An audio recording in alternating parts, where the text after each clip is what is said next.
அனைவருக்கும் வணக்கம். நான் பிரபாகர் ஜோதிடர். ஓம் சிவாய நமக. சிவசக்தி திருச்சிற்றம்பலம்.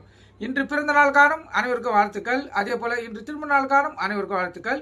இறைவனுடையாரில் பரிபூர்ணமாக உங்களுக்கு கிடைக்கட்டும். உங்களின் மனம் எதையனை ஆசைப்படுகிறதோ அந்த ஆசை நிறைவேறட்டும் என்று எம்பெருமான் சிவபெருமானிடம் அடியன் வேண்டிக் கொள்கிறேன்.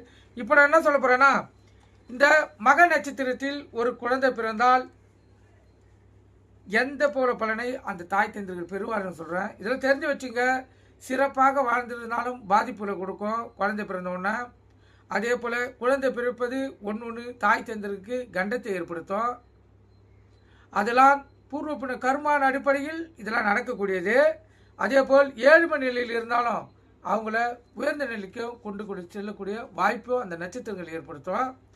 இப்போ மக நட்சத்திரத்தில் ஒரு குழந்தை பிறகுதுன்னா அது ஆணாக இருந்தாலும் பெண்ணாக இருந்தாலும் மக நட்சத்திரம் 1ஆம் பாதம் என்றால் அது தந்தைக்கு கண்டத்தை கொடுக்கும்.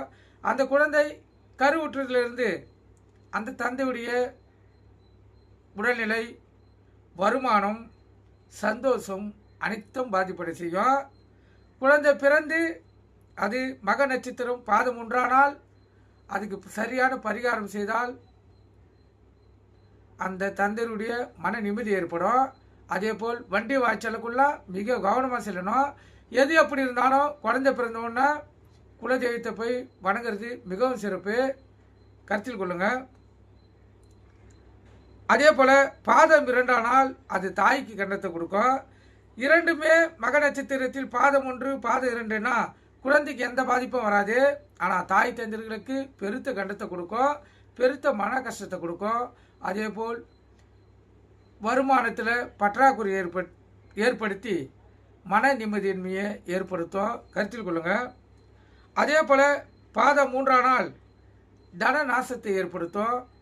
எப்படியாப்பட்ட வசதியாக இருந்தாலும் அவங்க அனைத்து சொத்துக்களையும் இழந்து ஏழ்மை நிலைக்கு திரும்பக்கூடிய வாய்ப்பை ஏற்படுத்தும்.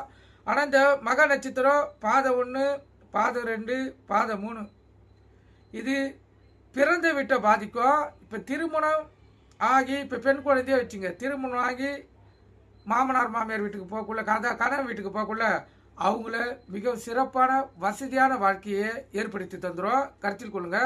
துன்பமும் இன்பமும் வருமானமும் செலவும் இது போல் இருக்கிற போல நட்சத்திரம் அப்படி தான் வேலை செய்யும், கருத்தில் கொள்ளுங்க. 4ஆம் பாதமானால் சுகமான சௌபாக்கியம் கிடைக்கும். அந்த தந்தை ஏழ்மை நிலையில் இருந்தாலும் மிக சிறப்பான வளர்ச்சியை பெறுவார். போகிற இடத்துலையும் அவங்களுக்கு சிறப்பான வளர்ச்சி கிடைக்கும். நீங்கள் கருத்தில் கொண்டு பயன்பெறுங்க. நன்றி, வணக்கம், வாழ்க வளமுடன்.